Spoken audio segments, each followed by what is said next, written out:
I got a glimpse of what's possible. I've never physically felt better. Every cell in my body had turned on. It was almost as if God was saying, you have access to this all the time if you choose to tap in and stop sourcing it from these numbing agents, whether they be social media or food or substances. He gave me a glimpse. It was a state of nirvana, really. Welcome to The Awakened Leader, transformative stories with plant medicine by One Heart. In each episode, we speak face-to-face with successful heart-centered leaders and conscious creators. We'll go deep into how their lives have been transformed from their work with sacred psychedelic plant medicines within our unique container. You'll hear stories from CEOs, changemakers, and creatives about their experience, and then learn how those moments have propelled them to elevate their life and the lives of those around them. Each guest has completed One Heart's 8-week Human Accelerator for Life Elevation program. This container brings together 40 amazing heart-centered leaders for an epic 1-week transformational journey in Costa Rica, plus 7 weeks of virtual preparation and integration before and after. Our intention with this podcast is to plant a seed within your heart that we are all powerful, conscious creators, capable of manifesting our most aligned lives filled with joy, fulfillment, and love. Our mission is to elevate the life, work, and community of heart-centered leaders by reminding them of our truth, that I am you, you are me, and we are one. My name is Sae Koo, Chief OM Officer, or COO at One Heart. And in today's episode, we welcome Sherif Fouad from One Heart Journey 11 during New Year's Eve 2022. Sherif is an Egyptian-American entrepreneur in the hospitality and health and wellness industries, as well as a real estate investor. He is currently based out of Raleigh, North Carolina, and his interests are travel, functional medicine, functional strength training, yoga, soccer, and local community impact. As a personal development coach and public speaker, Sherif's style provides a unique, fun, and engaging approach to spirituality and personal development by creating workshops that infuse music, play, and interactive participation. In today's episode, Sherif shares that despite having previous ceremony experience, how a challenging first ceremony experience during One Heart revealed a lot of his mistrust and distractions in his life. How this all led to a profound final ceremony that he still intentionally connects with every morning. This is super beautiful to hear. And what distraction versus connection means for him, and how he integrates that into his everyday life, which is super powerful to receive. Sherif and I also discussed his most profound takeaways and shifts in his life from his 3 ceremony experiences with One Heart. What he is most proud of himself since his One Heart experience. The best piece of advice for anyone feeling called to experience One Heart and sacred plant medicine, and so much more. We hope that Sherif's story strikes a chord in you and reminds you that you are capable of these powerful transformations as well. Now, please enjoy our episode with Sherif Fouad. Here, finally, to have a beautiful conversation today with my brother Sherif. Sherif, you came to us at One Heart Journey 11, which was right around New Year's of 2022. And so it's been about 6 months since your experience and your journey. And I'm so excited to share with you and share with the audience today sort of your story with One Heart and what's come about since then. And I want to jump into some hilarious stories that we'll always have in our memories with you and I on the grass in Costa Rica during our ceremonies, which we'll go into a little bit later on. So would love to just get started, just to kind of hear a little bit about who you are. Imagine the audience just kind of getting to know you. If you can give a little brief introduction of yourself and ideally touch upon sort of your personal mission in life. I've read a lot about your interest in infusing consciousness into a lot of your speaking, your personal business, and your coaching. So let's just understand a little bit about who you are for the audience today. Yeah, so I'm 41 years old. I was born in Egypt and moved to the States when I was 3, almost 4 years old, right before elementary school. And at that time, from age 2, 3, my parents would tell me stories about how outgoing I was. I wasn't the typical shy kid around strangers. Like, I was very communicative in Egypt. This is in Arabic back in Egypt. Really, really open and outgoing, and really connecting, and like just really not fearful really of anything. And then when I moved to the US, there was this friction of not having a voice. And so from very early on, I went from the experience of being a big communicator to not having that in my arsenal. And then also, when your parents are of the homeland culture, and then you're trying to grapple that with American culture, those things are at odds. And so trying to figure out who you are is that much more confusing from that place.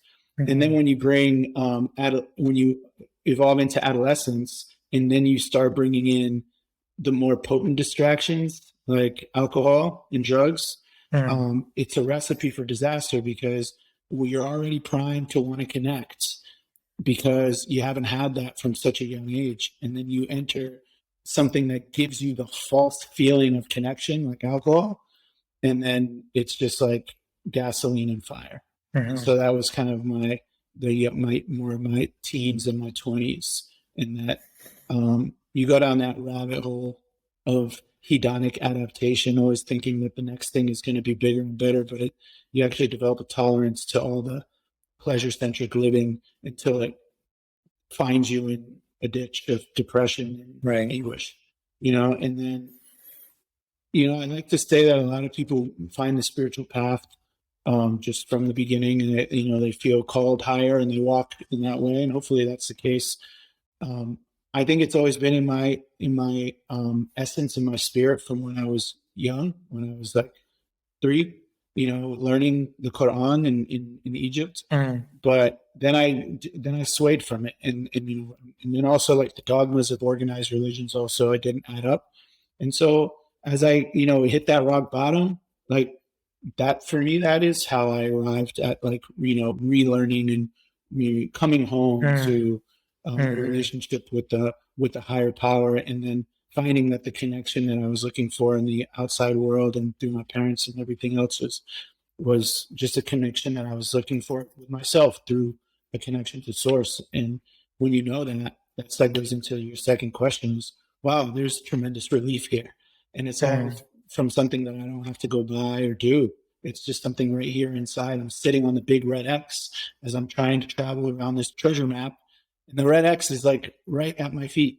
And so it's when you know that becomes your calling, is just, how can you spread this message in a way that's not like evangelical, because that's not really my personality, but just more of a way of inspiring. I've been down that road. It's fun, but it's also not fun. And the intoxication that's intrinsic is something that's really much more powerful than the fleeting pleasures of something that's from the outside. And so I hear a lot of roller coaster of life that you've been through. What has that led you as it relates to your personal mission that you really imbue and embody today? Yeah, so today I have a business that the two core tenets are conscious consumption and human connection. And I think that, at the root of substance abuse and pleasure seeking in general is a yearning for connection. And when we're in a time now that we're inundated with so many things to buy and do to become better, conscious consumption is the natural tenet that I think has served as a guiding light for me. And if I can have a business that shows, what does that look like? Human connection and conscious consumption. Well, it's a cafe of unprocessed food where people can come in and be equally as unadulterated and just be open and authentic. And the music suggests that, and the staff suggests that, and it's a vibe. You feel it when you come in. And then we evolved it to a studio, which is here above the restaurant. This is where I'm sitting in now, to do kind of forms of expression. This is a sacred space. We don't rent it out for events. It's just for ceremonies of some sort, whether they be tea ceremonies Sure. or hape ceremonies. We do meditations here, we do yoga here.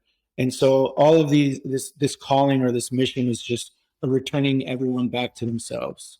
In a time where we're always shown that the thing that will improve us is beyond us and outside of us. Just we need louder voices returning us back to ourselves. I love that. Conscious consumption and human connection. I think that's a beautiful intersection. So I wanted to shift a little bit into your experience with One Heart. Think back last year before you came into our New Year's experience. What drew you or what called you to work with grandmother ayahuasca medicine? And so I'd just love to understand and learn what drew you and what was that initial calling to enter into this kind of work. So what called me was just despite a decade. So what I mentioned, when I came out of got in my zone and started building my business, Mm-hmm. here I am a decade later, and there were still kind of patterns that were being subconscious patterns that were being repeated, despite the books and the personal development and the rigorous calendar and the good habits of eating and exercise and meditation. Sometimes just some things, some false beliefs or some just deeply ingrained patterns from 40 years of living alive, Right. they really start to, they're on there, they're caked on there. And so Right. how I came to Aya because it was like, hey man, like I need something, I need like the jaws of life to pull these false ideas off of me, because just talking about it or just thinking about it or reading about it isn't going to work. I need something that's really gonna to do this. And that was the first reason. The second reason is like I wanted to sit in a spiritual circle that was also about creating. It was like leaders, not just a spiritual circle of people. And this is, no judgment of any other circle. I didn't want to sit in a circle where people were just thinking about how they can come out of their pain. I wanted to also be on offense, not just how do I make my life better. I wanted to be in a circle that was how are we being in service? Yeah. This isn't, I don't want to just go to a circle about where we're all like sitting, feeling bad about our pain and hoping it might get relieved. I wanted to be in a place that felt more empowered than that. Something that was like, we're all lifting each other up, and with that new power, we're going to go do something great for the world. And so the focus is still going outside, and it felt more empowered and more on offense than like on defense. Yep.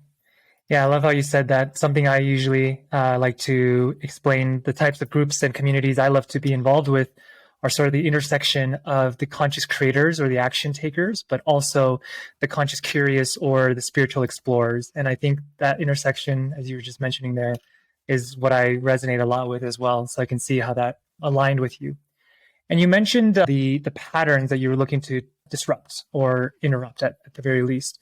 If you kind of think back to before our ceremonies, which we had 3 of them, can you share a little bit about some of the intentions that you were looking to explore in the ceremonies that we embarked on?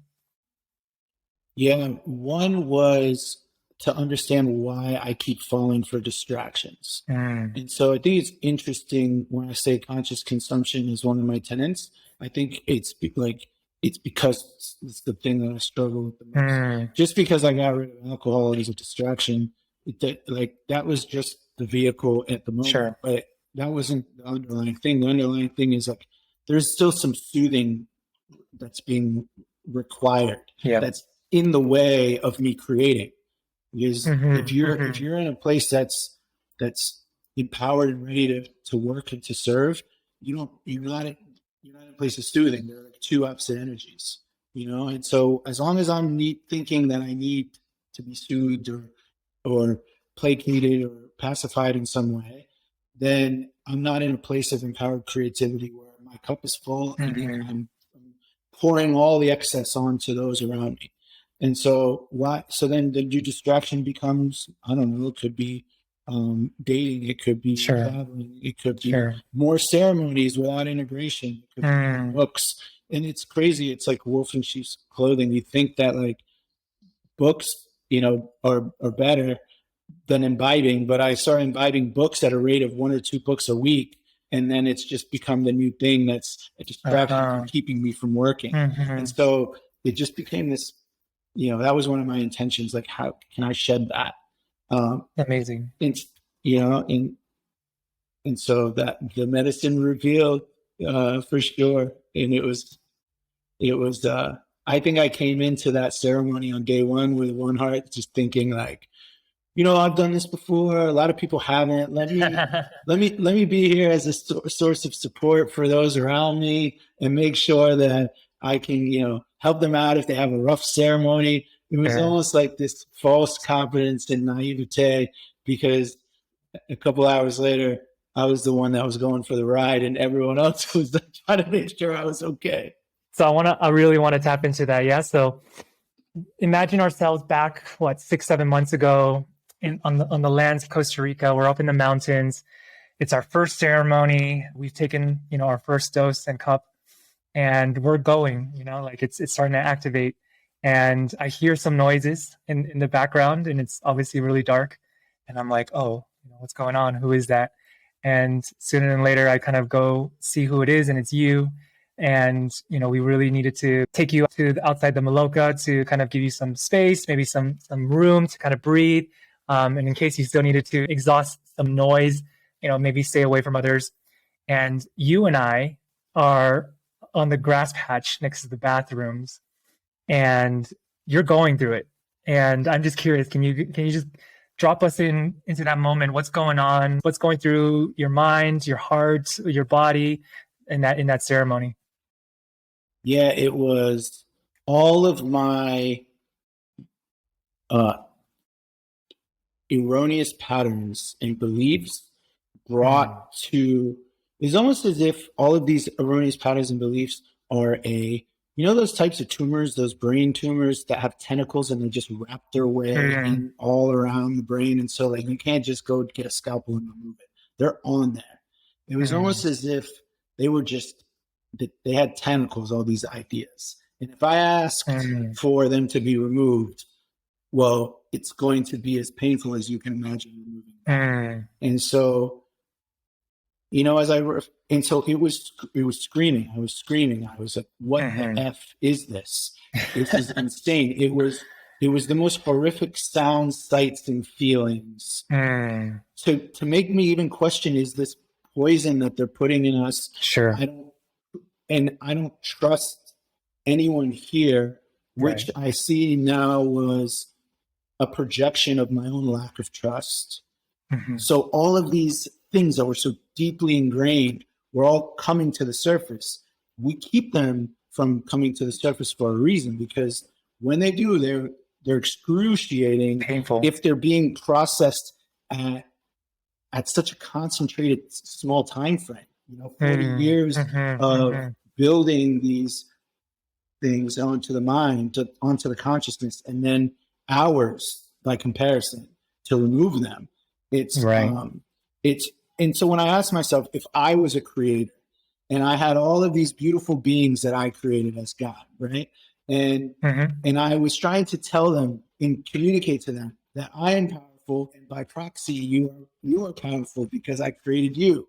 And all they saw was their inadequacies. And all they saw was how they might derive their power by accumulating these things down there in their little world. But I'm over here telling them, just tap into me and I'll give you more than anything down there. And they're over there just ignoring me and looking to why their parents, their worldly parents, let them down, why their teacher let them down, and how this guru might be the answer, and how this book might be the answer. And then I'm down here, I'm up here, but saying, hey, let's tap into me. What would I do if I was that person to shake my creations, right? And I think what I experienced in that medicine was God giving me the loudest, most brutal alarm clock your consciousness could experience, and it was not easy. And so and so then it showed up as me kind of coming to you and not trusting you, and then you walking me to the bathroom and getting me in the shower, not knowing how how to turn on the faucet. And then Jesus getting wind of the guy that's in the bathroom, and and then Jesus, I remember thinking that I just like soiled all of my clothes, and then you handed them back to me, which made me trust you even less. Like, how are you going to send me back into the ceremony with a bunch of like poop and piss and vomit all over my clothes? Come to find out the next day that my clothes were totally clean. All of this was just a figment of my imagination. And then Jesus came around the corner and like squared up with me, and then all of a sudden, like it jarred me, and then he blew some tobacco and helped clear some of that energy.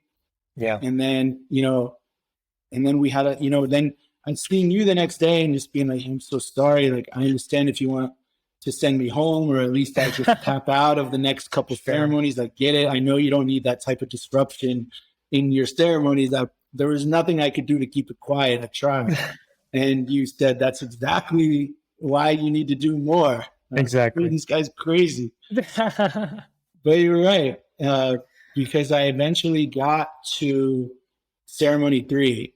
Yeah. Ceremony, and maybe I'll leave that for later in the conversation, because that was definitely it's something that's just the most impactful moment of my entire life. And with like, I don't usually speak in like hyperbole. That is the number one. Sure. I even remember looking to you and just being like, this is amazing. And how I never knew this existed. Well, I definitely do want to tap into that. And I just want to reflect on some things you mentioned, as tough and rough of an experience you went through. It sounded like you got a big shakeup of really your intention, really understand these distractions, these false beliefs, and you're able to really get a big reset of your operating system, to say the least. And even the challenges that I went through, because I'm in an altered state as well with the medicine and helping you out, as challenging as it was for me, like I look back and it's like, it's these moments of hardship and chaos, but also hilarious stories to refer back to. That personally, I feel like it builds such a strong brotherhood, which is also why we're here today, even chatting and capturing this story. So I just wanted to say, like, from my end, like, it was completely divine planning and timing for me to have come up to you and then take you out to the grass patch and all that. So just letting you know, like, I that will be forever a memory in my heart that I will cherish as well. And this is what makes it so much more unique, is because come ceremony 3, we do a daytime ceremony in the morning. So we do 2 evenings and then 1 daytime to really kind of create an opposite effect, because we're nighttime versus daytime for their daytime ceremony.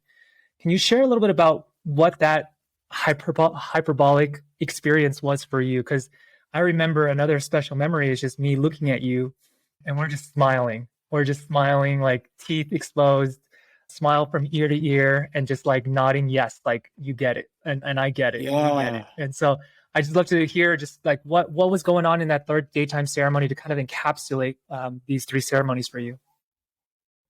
I will tell you, and before I tell you, I will say that I often start my day with a memory of that ceremony just to anchor my day.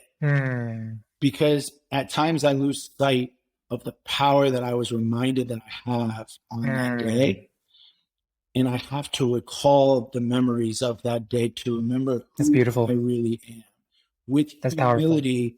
But because it's almost like feels arrogant to feel that you are that amazing as the medicine communicated to me in that ceremony, until you have to temper that grandiosity with deep humility and reverence and service. Otherwise, it's delusion, and it's a feeling that this is yours, like that it's not coming from something bigger. That's where the arrogance ties in. And so what I saw was so Jesus, he had really prepped me. He talked to me the day before. He explained to me, how to. He's like, he doesn't speak a lot of English, but he's just like, he says a lot. In 2 hours, he's just like, you drink it, he's like almost like he's communicating to me this body language that you take control of yourself. You might not be able to control the medicine, but you can control your posture. You can control yourself. You can have some own your Centeredness, body. poise. Yeah. Yes. And so I tried that, and my nerves reacted. My being shifted. I like it was like, when we talk about be do have, right? I was being that. And so I was sitting there, I was doing that. And then I was having a lot more power. And I looked around the room and I saw a lot of people slouched over. And again, no judgment. Like, I'm nothing but compassion for those people. And they were mirroring back to me how I was just a couple of days ago. And so I could see how I was right there in the faces and the body language of those around me. And then, but by comparison, this time I was going to be different than I was before. I'm going to stand up in this ceremony. I'm going to sit up straight. I'm going to pay attention to everything that gets presented to me. And as I did, those who were on a higher frequency than me took notice, and almost to give me a nod to say, hey, welcome up here to the higher rungs of this ladder of life, and we can't go down there and get you. All we can do is inspire you to climb the rungs, and it looks like you're doing it. Like, that's the messaging that I was getting from this medicine, was there is a world of people around you. Some are higher up in their spiritual work and their frequency and their release of their traumas and all of that. That doesn't make them any better or worse than you. They're just further along, and those people cannot come and get you. And that would just be another codependent relationship. They can only inspire you to climb. And there are people that are behind you in that journey. Right. And you can't go down and get them. You can only inspire them to climb. And so don't fix, don't correct, just forgive, create boundaries where you need to, and create partnerships and connections where there's resonance. And so as I did that in the ceremony, I don't know who to look to. It's just energetically, the energy took me to Jesus. And then Gracia is sitting there. And so, like, there was like, they're sitting there, they're acting as the pharaohs of Egypt. And then Jesus just kind of looks at me like, and then he like elbow taps Gracia to look at me. Cause all of a sudden, the dude that was screaming like, what the F is this? Get me the F out of here, is over here sitting up properly. And so he elbow taps her, and then she looks and she's like gives me this nod, like, okay. Yes. And then later on, that's when I saw you, and I was like, what the fuck is this? Like, I've never physically felt better. Every cell in my body had turned on. I could have done 1,000 pull-ups on the pull-up bar. I could have written paragraphs and paragraphs of, the clarity. It was almost as if God was saying, you have access to this all the time. If you choose to tap in and stop sourcing it from these numbing agents, whether it's social media or food or substances, if you want to feel this, he gave me a glimpse, because if I lived that euphoric all the time, what would you even, how, but it's just a wild life to be like in this. It was a state of nirvana, really. Right? Wow. I got a glimpse of what's possible. And of course, assisted by medicine, that's not something I could ever to that level. But if I could get 50% of that, 60% of that, 70% of that on a daily basis, I'd be outshining any previous version of me. And what could I do for the world? And so that was another message that I was receiving in that moment was, now, if I turn this faucet on, that will only be because you are requesting to receive it. And otherwise I won't. It's not going to be, you're not going to be like, I'm not going to get waterboarded by so it's just, if you're ready, I'll turn it on. Then the other message that I got was, if you use it for yourself, it will turn to like a slow trickle, right? If you turn around and you take this power and you disseminate it out into those who you can help and serve in some way, then the power will be increased. Wow. And so those were two very important takeaways. Those were the two most important takeaways. One is, the power is not in the worldly things that we are seeking. When you get there with money or with relationships or whatever, you will find, you might achieve the thing, the money, Sure. you know, that, not to say like you'll never get it because you're chasing the wrong thing. What's worse than not getting it is getting it and realizing that you've been chasing the wrong thing. Mm-hmm. What's worse than not climbing up, not being able to climb up the ladder is to climb up a ladder and find that it was leaning against the wrong wall. Right. Mm-hmm. So what this is like, hey, like get your priorities straight and then and stop making it about you. You don't have needs. These are illusions. Like you've got food, you've got this, you've got this, you've got this. Anything beyond that is not needs. Those are just numbing. And so let's get to work, you know? And so that was the big learning. And I just got to feel so good. And that's why I have to anchor into that in the morning, because sometimes I forget, you know, Yeah. the email notifications and Instagram and then obligations and all that stuff. We forget to just be that. Wow. What a share. I just want to reflect on a couple of things you were mentioning. So one is that, uh, I've had a few other instances where I can see someone having such a challenging first ceremony to having such a profound third ceremony, and it all kind of encapsulates that. And it's such a gift to witness that within you. And just want to say, like, that takes a lot of courage to keep going into this work even after a very rough first ceremony. So I love that about you, and just commend you for that courage.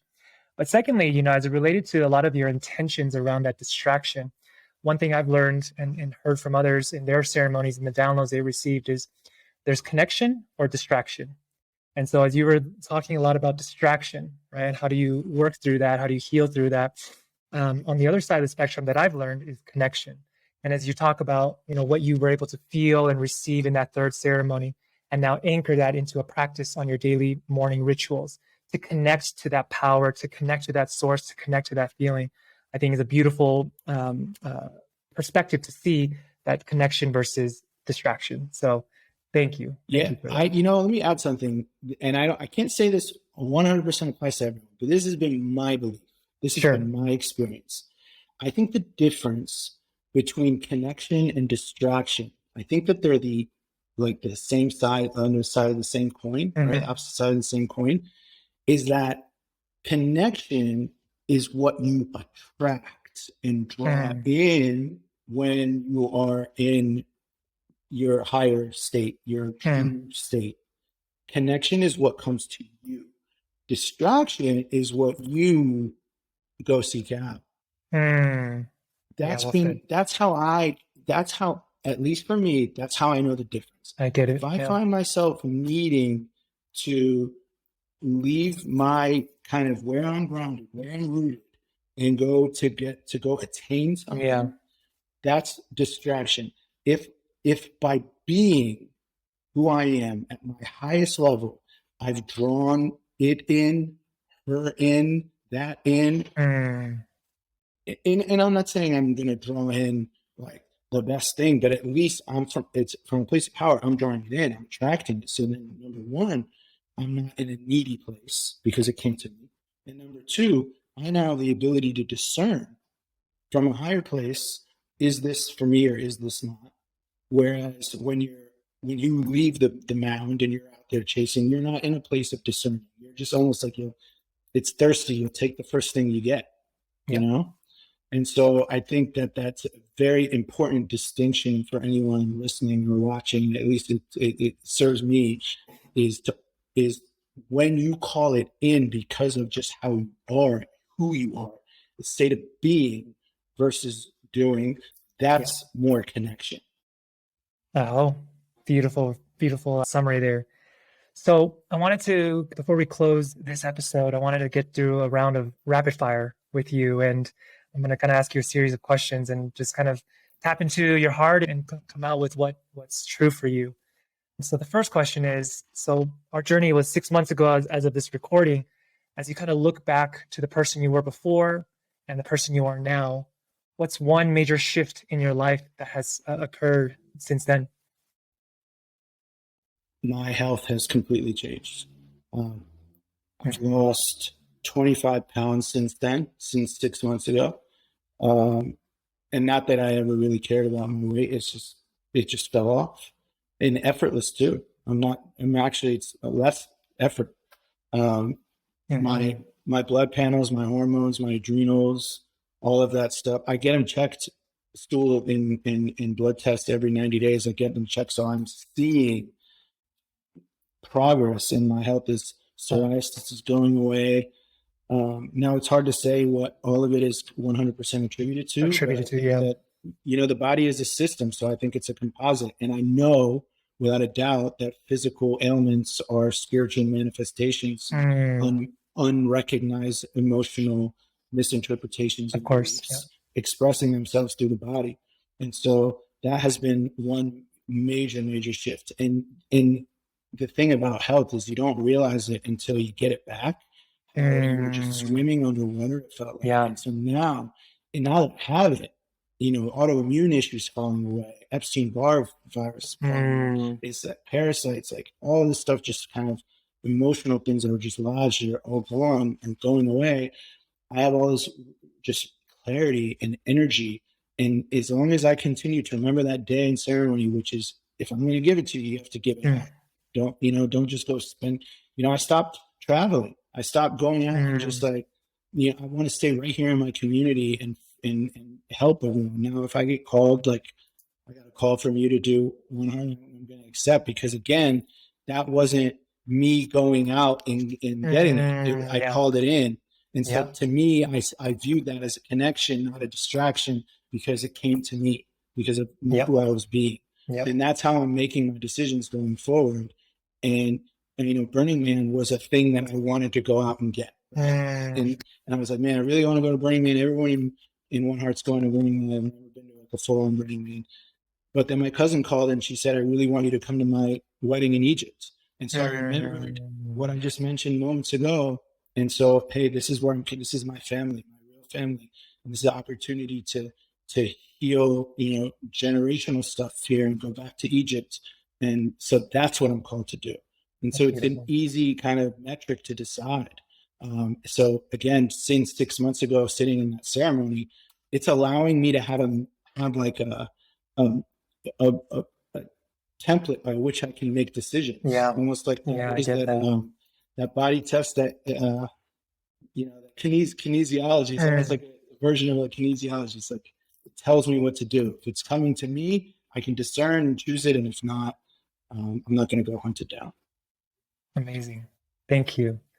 Next, what are you most proud of yourself since your journey with One Heart? Anything around, inner world, outer world, whatever that may be. What are you most proud of yourself since your journey? Yeah, just reminded, acknowledging without being bashful about a real sense of confidence and capability, Mm, and sometimes I think we intentionally play small so as not to attract the wrong attention or mm, something like that. And I think that these are all just different, like wolf in sheep clothing type thoughts.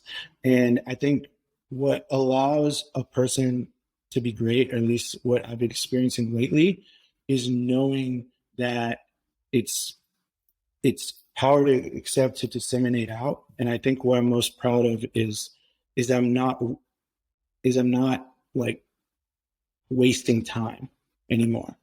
I'm not yeah. in a rut.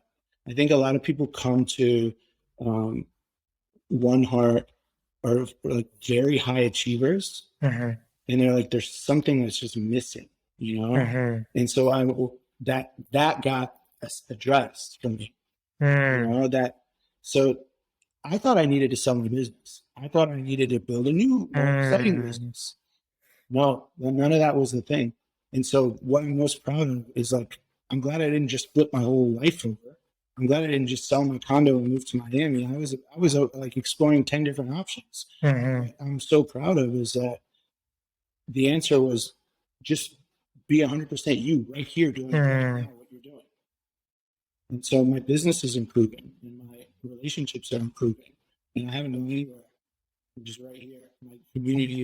My community that I was complaining about is improving because I'm actually contributing to solving it rather than complaining about it. Sure. Yeah. Wow. Beautiful. And you mentioned a little bit about, other one-hearters. I'm curious, what one piece of advice you would give to future one-hearters that are curious about joining, that they can receive from you as an alumni? I would say that most things that feel amazing in the moment come with some consequences a little later on. And most things that are really challenging in the moment come with some beautiful insights and learnings later. And so it's easy for us to want to do the thing that feels good now, subordinating, what's best for us for what feels good in the moment. But what I think One Heart does is it allows us to subordinate, like that, to just tap into, a challenging experience, and then you come and see the light at the end of the tunnel, and you come out as a different person. And so I would say that, and then I would also just say to be, don't be so quick to pass like assessments, like, is this me, or like, maybe this isn't like the first day you're trying to like figure out how you connect and how you fit in and stuff like this, and you're like passing judgment, and then so you're in this place of like you're not open to what's like trying to come in. So figure out what works for you to make yourself in a place of receptivity, because you only need to do that for like the first day or so. Yeah. And then you can see. It's like the Game of Thrones. The first 4 episodes of Game of Thrones was just like, I didn't even know who was who and what was what. But then after that, you're just hooked and you can't take your eyes off. It's like you need to give every proper series its time to reveal itself. Yeah, like I said, and then try to advise a lot of people, trust the process, and everything will unravel beautifully. Exactly. My last question for you, one of my favorite questions I like to just ask people, is if you had one message for the world to see on the largest billboard in the world for 20 seconds, what would it say? It would say everyone is a mirror, walking you home, I think that's been my biggest learning, is every time I've been frustrated with someone who triggered, they were showing me something that was in me that I was still yet to release and let go of. And so everyone is a mirror, and like they're showing me something, and I'm mad at them. What a missed opportunity. They're a gift. And I'm mad at them for showing me something that I could never see on my own unless they show me this mirror. It's like Rumi said, if you're irritated by every rub, how will your mirror ever be polished? It's like this beautiful, beautiful quote. And then the other side of that coin is how everyone is a mirror is not just how they trigger us, but those that we're attracted to, they're a mirror because they're showing us exactly what we wish to cultivate in ourselves. And so every time I fall for the shiny object syndrome, the person that I'm so impressed with out there, whether it be a romantic relationship or some personal development guru or somebody with all of this notoriety and clout, I'm reminded that it's not them. They're just showing me what I'm yet to tap into in myself. And so I need to shift that adoration and admiration to just inspiration. Allow it to just be inspiration, and then tap back into the real source and start to get to a place of creation. Well, you and I both know that hits home for me based on my own personal story. So thank you for that reminder. And I wanted to conclude this episode with a quote that you shared not too long ago, but to you. I'm sure you shared it with the world, and I just wanted to, as I read through it, I was like, I get to share this with you. So the quote says, "Here's to you, walking your own path, finding your own voice, shining your light, building something new and original, choosing values over validation, virtue over virtue signaling, enduring the doubters and the criticism for a higher vision, and for speaking up for equality, and personal freedom, so others are empowered to live their lives and share their voice as well without oppression and suppression. And so, as I read that, as you probably were sharing that out to the world, that very much resonated with my idea, our idea to reflect that back to you. Is just hearing your story, really what you stand for, what path you walk on, and the connection to source that you continually embody. I just wanted to make sure you receive that in your heart. And thank you. So much gratitude for sharing your story, sharing these hilarious experiences that we've gone through together, and the profound wisdom and downloads that you received for us to receive. So thank you, Sherif, for such a beautiful share. And thank you for your time and presence today. Man, my pleasure. Thank you for inviting me on, and I'll see you in a couple of weeks. Yes, we get to experience a whole new journey again together. And I just love how that comes full circle as you practice and integrate receiving the clarity versus going out there and trying to seek it yourself. So I'm glad to have reached out to you and welcome you back into your second One Heart experience. And we'll get to experience another few ceremonies together. Looking forward to it. We are very grateful to our guests for sharing their stories of transformation with One Heart. And we hope their wisdom will support you in your own life journey. If you enjoyed this episode, please subscribe to the podcast so you never miss out on our upcoming episodes. Are you a heart-centered leader or conscious creator who is ready to up-level your life and impact in the world? If so, then we humbly invite you to apply to our next One Heart journey. One Heart was created to support leaders like you to live and lead from a place of true alignment, fulfillment, and joy. Our 8-week Human Life Accelerator is built around a 1-week journey to Costa Rica with sacred psychedelic plant medicine and a world-class experience that blends many ancient and modern modalities for growth. Before and after our 1-week journey, we support you with our curated preparation program and integration masterclasses that will help land your breakthroughs in your day-to-day life for maximum transformation. Over 500 amazing leaders have joined One Heart on our journeys for over the past 4 years. And if you would like to apply to join our next journey, head over to oneheart.com. That's the number 1, HEART.com. Until next time, sending you all the love, and remember to choose love.